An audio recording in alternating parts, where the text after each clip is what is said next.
dilakukan oleh UMNO. Saya desakkan UMNO, saya katakan. Itu saya katakan. Dari segi ini, mereka sama-sama melakukan jenayah pembunuhan kat seorang alim. Ini mesti disedari dan mesti diensafi oleh UMNO dan mesti UMNO sedar tentang perkara ini dan jangan mengulangi lagi kezaliman yang telah dilakukan.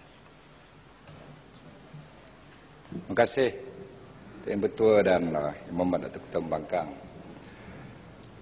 Kes Mali ini, saya nak minta penjelasan daripada Yang Berhormat Datuk Ketua Pembangkang begini jelah.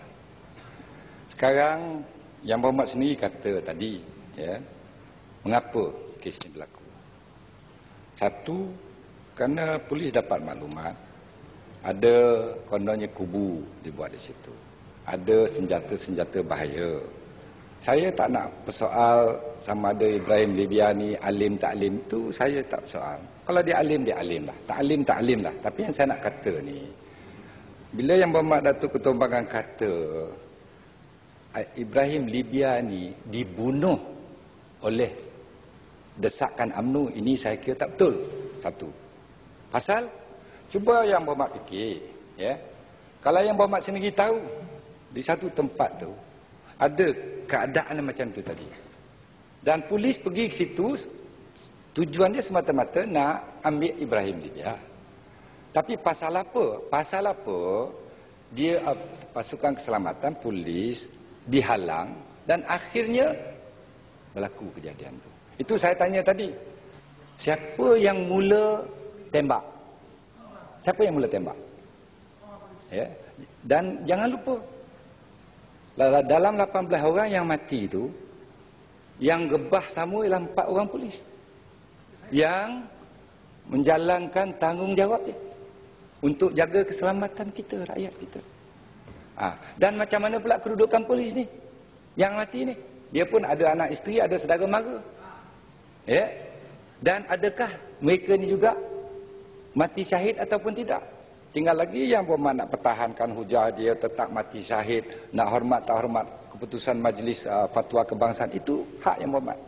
Tapi yang saya nak minta penjelasan, ya, pada Yang Berhormat ialah nak kata Ibrahim Libiani dibunuh, ya, walhal dia mati kerana akibat daripada pertempuran itu. Itu saya nak minta penjelasan sikit. Terima kasih Timbalan Menteri Penerangan. Ini kenyataan-kenyataan dan keterangan-keterangan daripada bekas-bekas pemimpin UMNO yang mengatakan tindakan itu diambil berdasarkan tekanan-tekanan, desakan-desakan UMNO. Inilah yang polis bertindak. Dan polis juga memikul tanggungjawab. Tidak boleh terlepas. Kecuali kalau Yang Berhormat tidak mau mengakui mereka itu sebagai pemimpin UMNO. Tapi mereka pada waktu itu adalah pemimpin UMNO. Orang-orang penting dalam UMNO. Mungkin pada waktu itu Yang Berhormat masih duduk di utusan. Dr. Pembangkang. Boleh, saya nak bertanya, nak sokong ni, Ustaz. Datuk Ketua Pembangkang, pemimpin UMNO itu bersama dengan PAS masa 46 dulu. Mereka yang berucap mengatakan bahawa tindakan terhadap Mamali itu desakan pemimpin UMNO. Di antara mereka sekarang menjadi menteri. Yang dulunya bersama dengan kami berceramah ke sana kemari. Kami pun tak tahu yang ia didesak oleh pemimpin UMNO.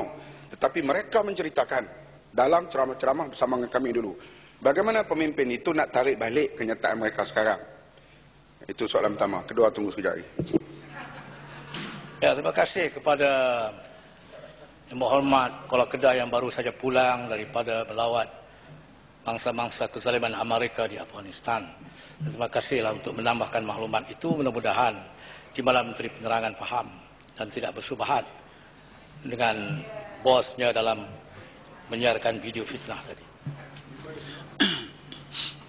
Ini maklumat-maklumat yang kami perolehi dan mengukuhkan pilihan kami. Sri Gading Mangun. Lepas saya bagi yang akhir. Saya ni terima kasih Yang Berhormat Datuk Yang Bertua, terima kasih Yang Berhormat Ketua Pembangkang, Datuk daripada Pendang, apa yang dipaparkan oleh Yang Berhormat tentang Abdullah ibn Salam dan juga beberapa hadis tadi, itu betul. Benarlah. Tetapi perbandingan yang Berhormat buat itu bercanggah sama sekali. Kalau buat perbandingan dengan negara yang lain itu, dengan Malaysia, dia lain. Malaysia lain. Malaysia sebuah negara Islam yang menjalankan berbagai-bagai kebaikan. Tidak ada kezaliman syiar agama. Alhamdulillah dicontohi oleh negara-negara OIC, dikagumi. Kita jalankan berbagai-bagai perkara yang berkaitan dengan Islam, ilmu fiqh, ilmu tauhid, ilmu fiqh, ilmu macam-macam. Kita jalankan para ulama kita benarkan berdakwah, sekolah agama, madrasah, begitu hebat dalam negara ini. Negara ini berbeza dengan andaian perbandingan dengan negara-negara lain, tidak zalim. Tetapi dalam Islam juga, Ibrahim Libya ini boleh juga dikatakan burah, pengkhianat, penderhaka. Dalam Islam penderhaka boleh dibunuh. Dan tapi oleh sebab PAS nak mempertahankan Ibrahim Libya sebagai orang PAS, maka dia di make up Ibrahim Libya ini sebagai orang yang mati syahid, orang yang berjuangkan agama dan sebagainya. Tapi burah Ibrahim Libya, penderakan Ibrahim Libya sebagaimana yang dikehendaki oleh Islam, burah boleh dibunuh. Islam tidak melarang kalau kita membuat hukuman kepada orang Islam yang melanggar undang-undang. Ini yang berlaku dalam negara ini. Jadi kalau nak dibuat perbandingan dengan negara, kita bukan negara yang zalim, negara yang penuh dengan kenikmatan, kemakmuran dan kebahagiaan yang dapat kita rasai, termasuk ahli-ahli pembangkang pun merasai bagaimana nikmat pemerintahan yang adil oleh kerajaan UMNO Barisan Nasional dalam negara ini. Soalan itu saya soalan. Baik, cukup. Terima kasih. Saya terpaksa memberi satu kuliah mengenai dengan burah. Bukan burah. Right. Macam semalam wakil Arau sebut. Hamam, bukan hamam. Haman.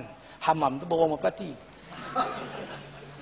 Sebut pun tak bawa betul. Bahasa Arab ni dia sensitif. Silap letak harakatnya pun, baris bawah atas pun dia memberi makna yang lain.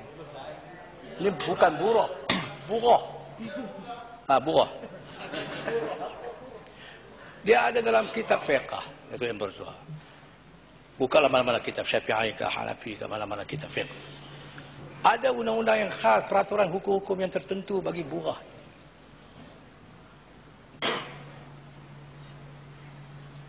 Yaitu burah tidak boleh dibunuh kecuali apabila mereka mengangkat senjata macam golongan Khawarij menentang Sayyidina Ali.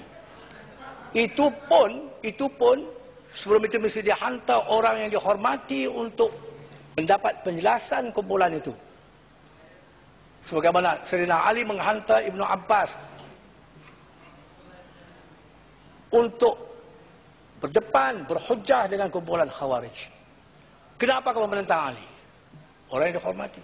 Langkah ini tidak pernah diambil oleh UMNO dan Kerajaan Barisan Nasional untuk berunding dengan Ibrahim Libya dan menanya apa sebab dia menentang. Tak ada. Ini yang kami bangkitkan di hadapan Majlis Fatwa.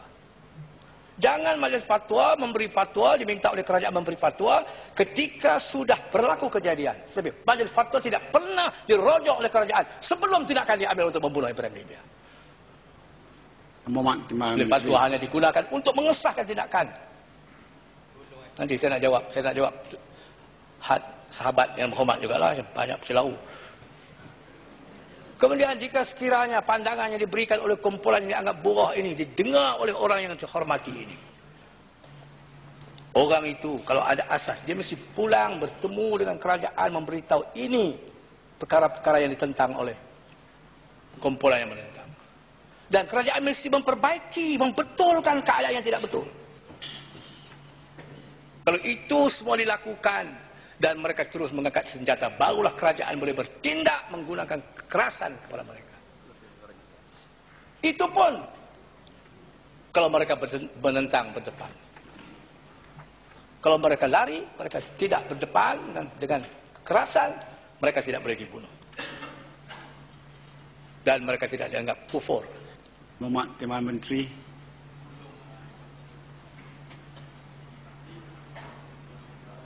Ya. Saya nak minta penjelasan sikit je.